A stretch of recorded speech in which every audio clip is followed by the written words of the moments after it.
Labadiena, čia kalbėsiu apie krepšinį, apie krepšinio taisykles ir krepšinio taisyklių interpretacijas.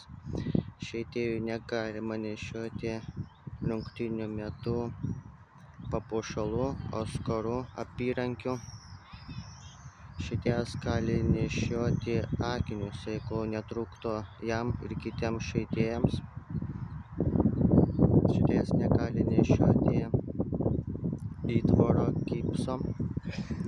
Žaidėjas gali nešioti nosies apsaugą, kurie uždeda ant veido, ant juodos spalvos.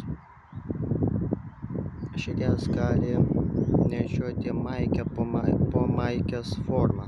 Jinai gali būti iki pečių, iki alkūnių arba ilgos rankovės gali būti iki delnų. Jinai vienodos vientisos spalvos. Buvo trečios rungtynės pusfinalio. Vilniaus Rytas Lietkabelis. Trečios rungtynės pusfinalio.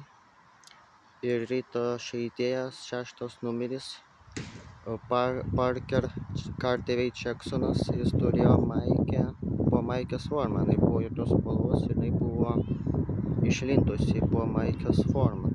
Taip labai gerai matėsi. Jinai turi būti vienodos vientisos spalvos.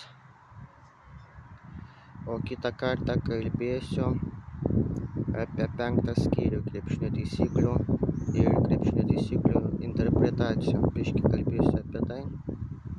Viso.